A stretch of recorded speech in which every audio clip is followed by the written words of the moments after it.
प्रिय दोस्तों, आप सभी का अलका शर्मा एजुकेशन पे हार्दिक स्वागत है। आज हम हिंदी साहित्य के इतिहास के विषय आदिकाल के बारे में अध्ययन करेंगे। हिंदी साहित्य के इतिहास को 4 भागों में विभाजित किया गया है। इसके विभाजन को लेकर अलग-अलग विद्वानों ने अलग-अलग मत रखे हैं, जिसमें सर्वाधिक मान्य काल विभाजन व नामकरण निम्न प्रकार है। सर्वप्रथम है आदिकाल। आदिकाल का जो समय है वो 7वीं सदी से लेकर 14वीं सदी तक निर्धारित किया गया। उसके पश्चात भक्तिकाल। भक्तिकाल जो है इसको पूर्व मध्यकाल के नाम से भी जाना जाता है। इसका समय जो है वो 14वीं सदी से लेकर 17वीं सदी तक माना गया है। फिर है रीतिकाल। रीतिकाल को उत्तर मध्यकाल के नाम से भी जाना जाता है। इसका समय जो है 17वीं सदी से लेकर 19वीं सदी तक निर्धारित किया गया। अंत में है आधुनिक काल। आधुनिक काल का जो समय है वो 19वीं सदी से लेकर अब तक माना जाता है। आदिकाल के विविध नामकरण। आदिकाल के नामकरण को लेकर विभिन्न विभिन्न विद्वानों के अलग अलग विचार रहे हैं।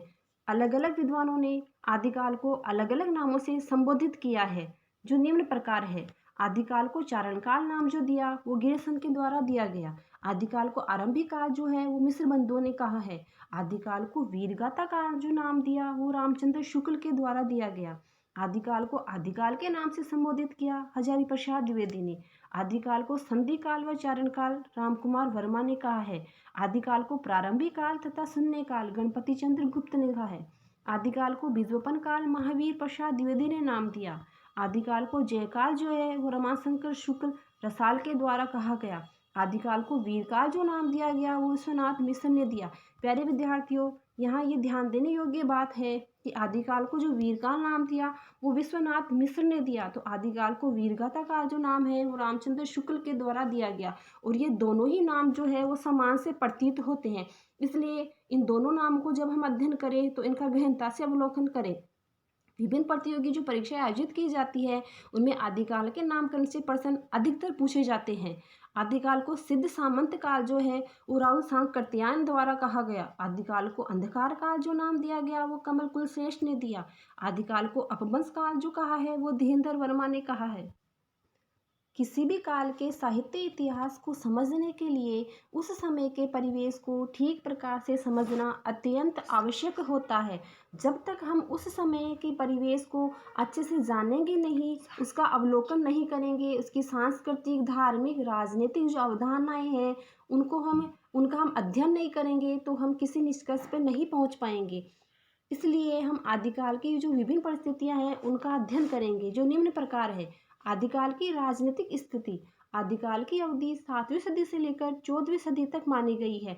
अंतिम सम्राट हर्षवर्धन के समय से ही उत्तरी भारत पर यवन आक्रमण आरंभ हो गए थे। यानी सम्राट हर्षवर्धन के समय यवनों ने हमारे देश पे आक्रमण कर दिया था। हर्षवर्धन ने दृढ़ता से उनका सामना किया, किंतु आक्रमणों की उस आंधी को वह रोक न सका। यानी हर्षवर्धन जो है वो यवनों से युद्ध में हार गए और हमारे देश पे विदेशी जाति का आधिपत्य स्थापित हो गया। जनता पर विदेशी आक्रांताओं के अत्याचारों के साथ साथ युद्धकामी देशी राजाओं के अत्याचारों का क्रम बढ़ता चला गया। यानी जो विदेशी जातियां थी उन्होंने तो यहाँ अपना राज्य स्थापित करके यहाँ की जनता पे अत्याचार करना प्रारंभ कर ही दिया, लेकिन उनके साथ साथ जो देशी राजा थे, जो शासक थे, उन्होंने भी यहाँ की जनता पर अत्याचार करना प्रारंभ कर दिया। आदिकाल की धार्मिक स्थिति। 7वीं शताब्दी के साथ देश की धार्मिक परिस्थितियों में परिवर्तन आरंभ हुआ। इस समय आलवार तथा नायनार संत दक्षिण भारत से उत्तर भारत की ओर एक धार्मिक आंदोलन लेके आए। यानी जो भक्ति का प्रारंभ माना गया वो दक्षिण से माना गया, कि भक्ति का जो उदय हुआ वो दक्षिण में हुआ, और इसको जो उदय करने में महत्वपूर्ण भूमिका निभाई वो थे आलवार भक्त। तमिल भाषा में जो वैष्णव थे, जो विष्णु के भक्त थे, उनको आलवार कहा गया, और जो शैव थे, जो शिव के भक्त थे, उनको तमिल भाषा में नायनार कहा गया। भक्ति का उदय तो है जो है दक्षिण में हुआ, लेकिन इसको उत्तर भारत में प्रचारित और प्रसारित करने की जो महत्वपूर्ण भूमिका निभाई वो आलवार भक्तों ने निभाई। अशिक्षित जनता के सामने अनेक धार्मिक राहें बनती जा रही थी, किंतु राह दिखाने वाले लोग ईमानदार नहीं थे। कुल मिलाकर विभिन्न धर्मों के मूल रूप लुप्त हो चले थे। ये कहना कठिन हो गया था कि किसी धर्म की निश्चित साधना पद्धति का स्वरूप क्या था। यानी आदिकाल जो था उसमें जो था वो धर्म कई भागों में विभाजित हो चुके थे। जैसे बौद्ध धर्म जो था वो 2 भागों में विभाजित हुआ, एक कहलाया हीनयान, एक कहलाया महायान, जिसका हम अगले वीडियो में विस्तृत अध्ययन करेंगे। आदिकाल की सांस्कृतिक स्थिति। हिंदी साहित्य का आदिकाल उस समय आरंभ हुआ जब भारतीय संस्कृति उत्कर्ष के चरम शिखर पर आरूढ़ हो चुकी थी।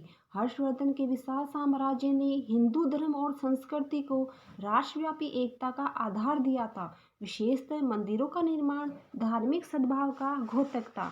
जो हर्षवर्धन थे, उन्होंने हिंदू धर्म का प्रचार प्रसार किया और इसको नई ऊंचाइयों की ओर अग्रसर किया, और उन्होंने विशेष विशेष मंदिरों के निर्माण में भी अपना विशेष योगदान दिया। अरब इतिहासकार अल-बरूनी भारतीय कलाओं में धार्मिक भावनाओं की ऐसी व्यापक अभिव्यक्ति देखकर चकित रह गया था।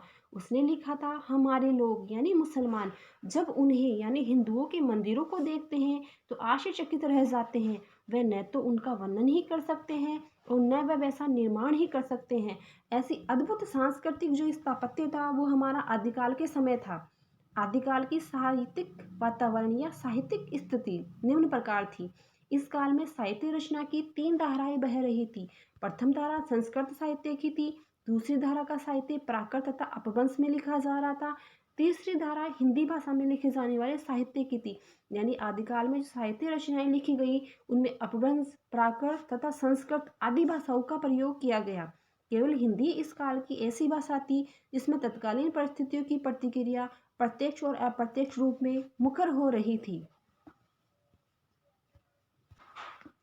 आदिकाल की विशेषताएं तथा प्रवृत्तियां निम्न प्रकार थी।